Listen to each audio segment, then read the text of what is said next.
Good morning. My name is Travis Cordero.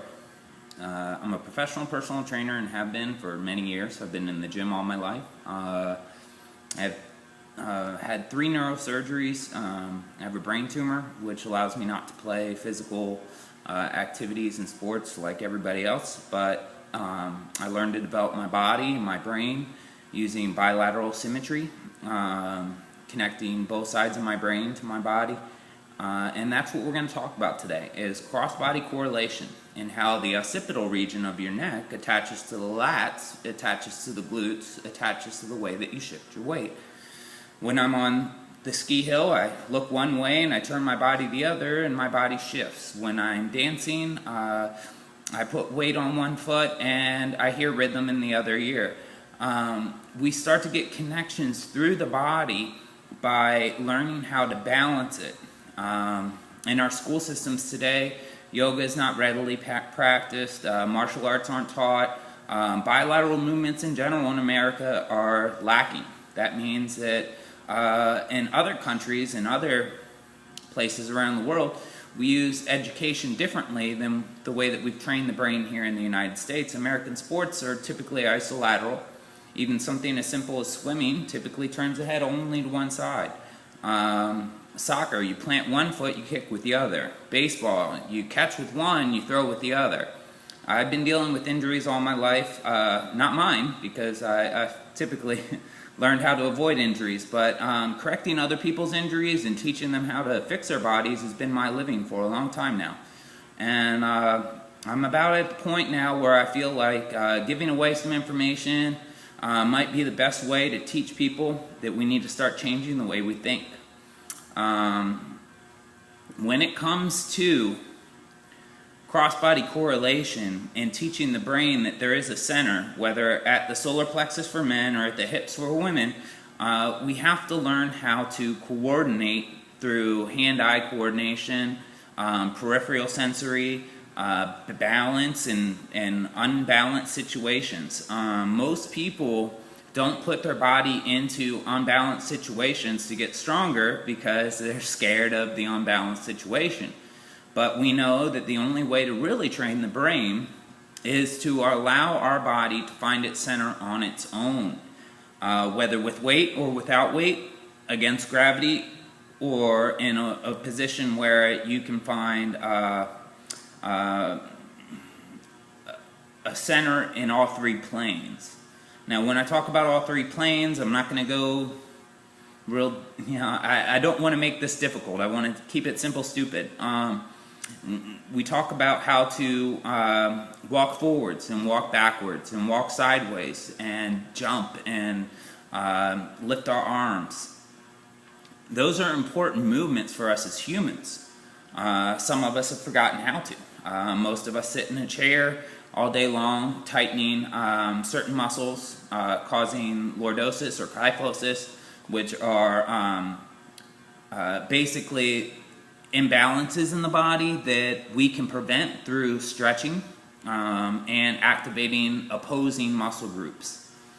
I really want to make everyone understand that if we use a muscle and I tighten a muscle, that's going to pull my body out of balance. If I use the opposing muscle and I strengthen that muscle and I keep my body in a center point, then I can work both sides of the equation. We can't pretend like what we see in the mirror is all we see. We have to know that there are muscles behind the body that support our multifidus, our occipital muscles in the neck, the erector spinae, the glute complex. There are 9 major muscles in the back versus only 2 or 3 in the upper chest, in the upper body.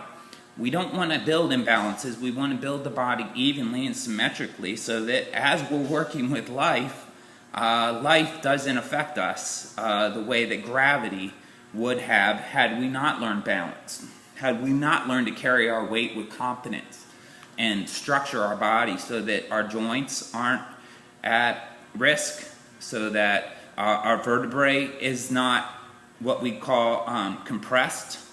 We want the body to become in balance as though it's a magnetic energy with the moon on one end and the sun on the other, and in between we're the tree with roots growing down to the moon and up to the sun. And if we can imagine our body as these energies pulling ourselves in a straight direction, we can start to understand that efficiency is a measurement from 0. That means that if my body is +1 forward, I need to go +1 backwards, and even plus or -1 to become back to center.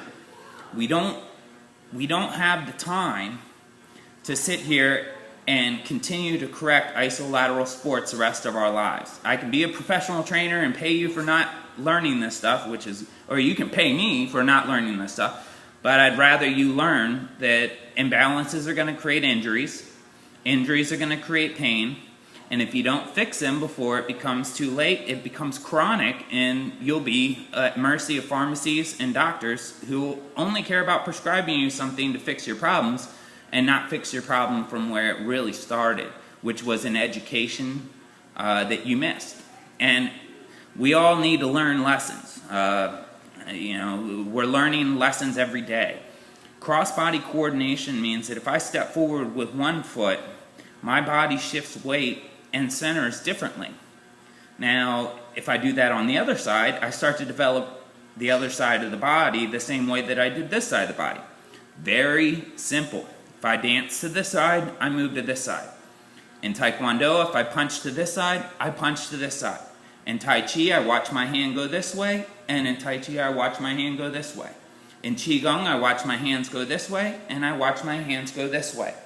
When we're working with the eyes, and we're watching the body move, we're teaching our body what's called coordination through hand-eye coordination. We take our hand, we watch our hand, we come back, and we bring it in. Very simple stuff.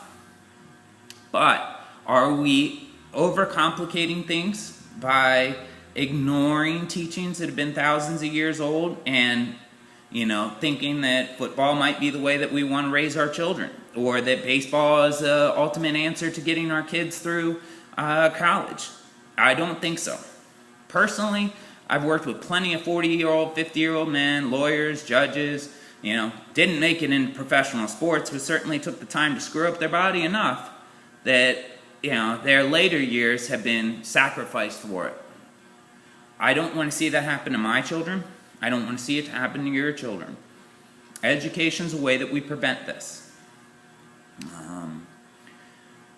As far as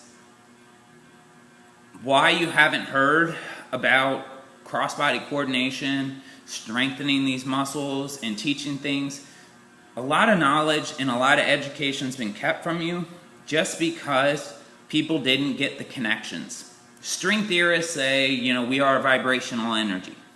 Light workers say we carry a light inside of us. Yogis say there are 7 major nerve ending centers in our body, and once we align those up, that they all pull us up into a straight line. We have to start putting the connections together that are going to make us into stronger humans, and not, a weak society based on, lack of knowledge.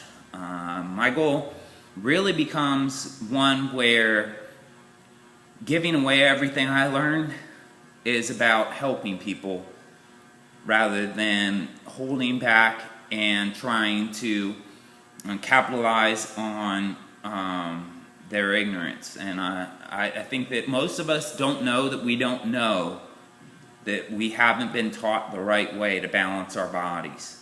We're taught that an ego means that I'm stronger than you, that you have to be so much in muscular strength to be able to be a bigger man. That's not necessarily true. If you can't reach and touch your toes, or stand on one leg to tie your shoe, or reach the can of soup above your head, you're not really getting the most out of your body. You're not really getting the most out of movement for you.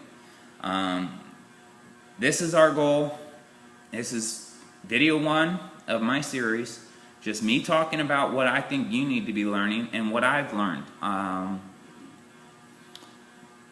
I'm just telling you my truth. If it doesn't resonate with you, I understand.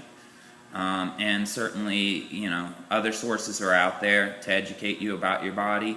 I just feel like it's time that, you know, I start doing something for myself, teaching you who I am, and why I think it's important that we start teaching our children from the time that they crawl.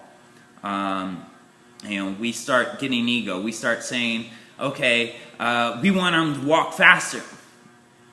But that's not necessarily the case. We want them to crawl first, because crawling develops the brain to think with the body in a cross-body pattern, which prevents dyslexia.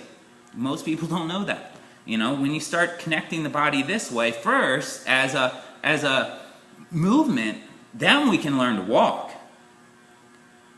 But without balance and coordination through the brain, the body, in what we call neuromuscular facilitation, doesn't function optimally. And we'll talk more about neuromuscular facilitation and kinetic linking in the next video. Thank you. Have a good day.